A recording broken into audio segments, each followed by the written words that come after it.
look, I can just, you can't get your jab in. This is, but if I go this way, then it's a little harder for me to be able to jab. I gotta, boxing, you just block it with this, over here.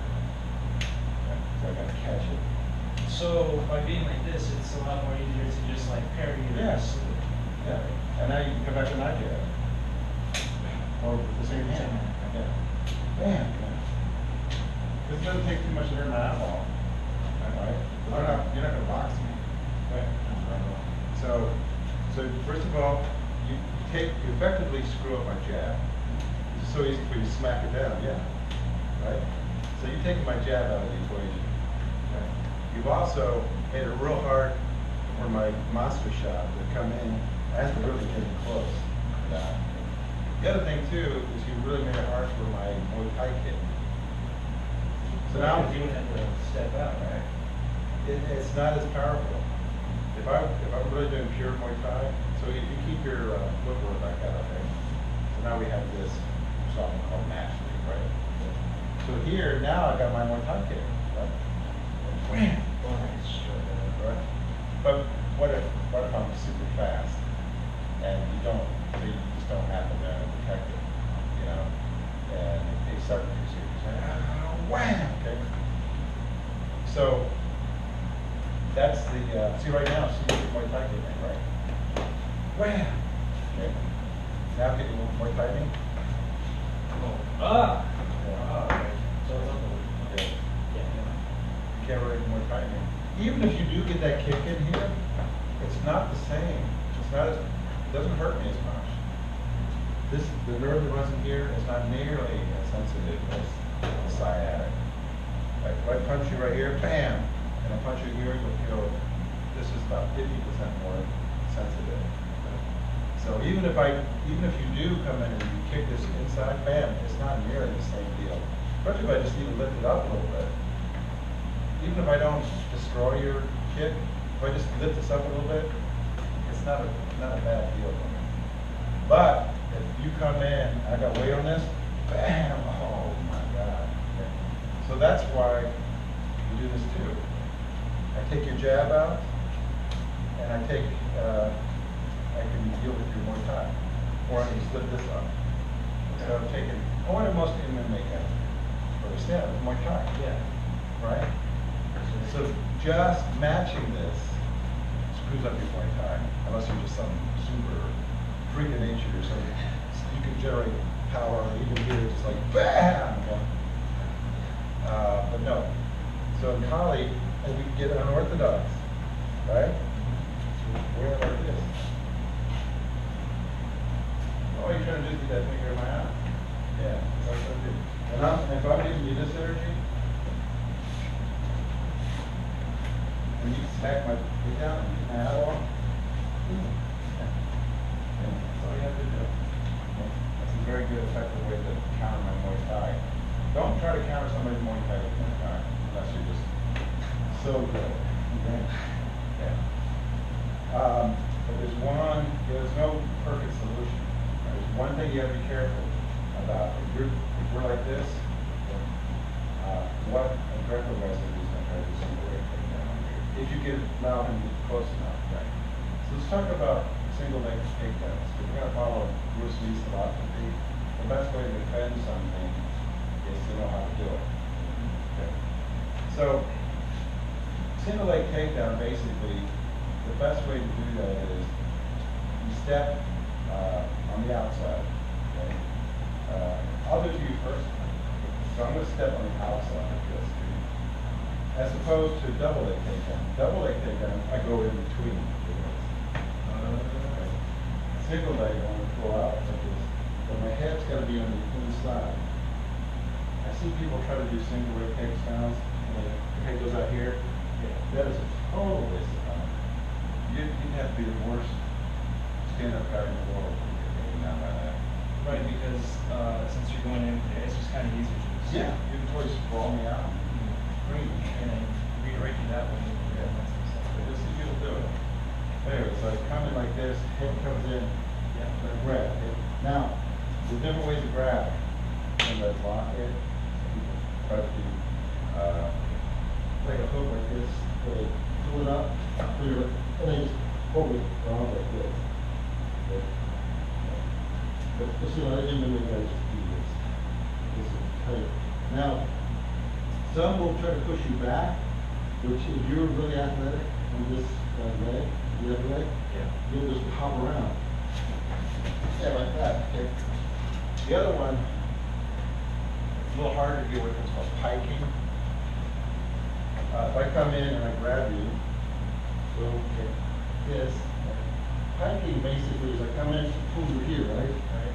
But I don't go forward. I actually go backwards. Whoa. Yeah, try to go slow. No, that's not Because we don't have voice in there. Okay, no, that's fine. You do that. Okay. So boom, grab it. Yep. Good. I go back. Okay. So, do that to me. Go ahead and do a single leg thing now. So leg goes out. Head goes in. Remember? Ooh, not on the outside. I'll peel out. Head goes in. There you go. Okay. So now, if you try to go forward, you can try that.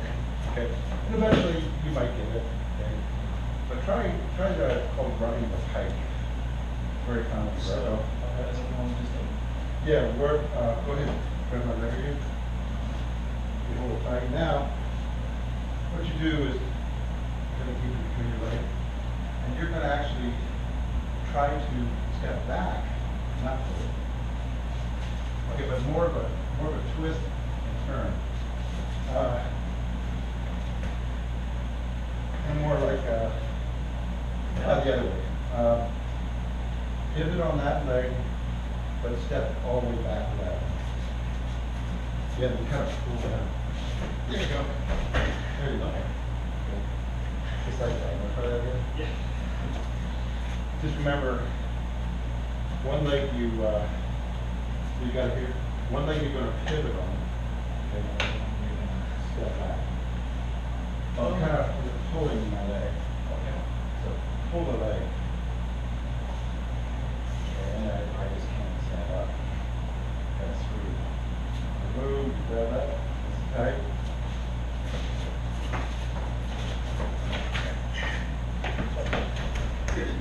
Okay, I see it. Like, I get it now. Feel it? I feel it now. Yeah. Now, I'll tell you, my strong opinion is if you throw something on the ground like that, if you ended up doing it, which I don't, I'm not really into throwing people on the ground. And sometimes that may be the only option on a real big guy. Just him on the ground. Yeah. So, what else we're dealing with opponents who's bigger than you when it comes to that? Like, what other things can I do besides the things not already? Well, we're actually going to work on that. Okay. But I just want to make sure you've got that. Let's do some one more time. Yeah. Let's go from the other leg now. Here, so you step in, move, keep your hip, see your hips on the outside. Yes, so this way? Yes. Yeah. Now, you keep holding this, right? Now, can you kick me? Kick me in the groin. Yeah. You want to? Yeah. You don't have to keep it locked in. Yeah, just like that. Just do it. Bam. Okay. Style. Yeah. There's no point for you to jump on top of the damn impression. Okay. Which is an MMA. What you would do, you get the full mount. But why would you? Bam, right in my groin, right? Just stomp it out. Or do an ankle lock. Crack. Ankle locks. So if you do an ankle lock, you can forward this soon. You really got to pop it. You really got to crank it harder. Most people can really ride an ankle lock for a long way, and you don't feel it until it pops. It's a weird. That's why most jiu-jitsu schools don't allow any of the students to do ankle locks. Because a lot of people just won't tap, because you're kind of riding it and go like, oh, I think I can handle it, and I can handle it. Yeah, and all of a sudden it just pops. Whereas, when you do an arm bar, you can feel the pain right off the bat. people call it breaking the arm, you're not really breaking a bone. Looking at what do that. But you can feel that really painful before you tear it. Ankle locks aren't like that usually. You don't hurt enough to boom. So if you do get somebody an ankle lock, you realize you're gonna have to be a little aggressive. Well, like right now when I was doing my thing, I was like holding back when I wasn't like cranking out like wood. Right. Out of that, trying to very comfortable or something. Okay, so the number one thing for you to do, in my opinion, in my experience, really, is just the door kick. And there's two different energies. There's one when the guy's running into you. But even if it's not running into you, you can still keep somebody back. Oh, okay, yeah. Yeah. So, you know, I'm some big dude, and remember, heel to the groin, basically, or you can just keep it belly where you're kicking. Okay. So if I'm trying to hit you, you just boom, yeah. So with the flat foot, yeah, flat foot. Boom, yeah. A little bit lower. Boom, yeah. Now, if you had to do it off the front foot, you could. It's just not as powerful. And use the ball of your foot, which is not as powerful. But you can sting somebody with it, boom like that, you know. But it's not a fight. It's better than nothing. I don't want you to get too trapped in a box though. I can only do this, okay? You know, I can only do off my rear with a heel. I don't want you to think like that. Okay? Sometimes maybe you do have to go boom. Okay. But that's, and the footwork is very free. So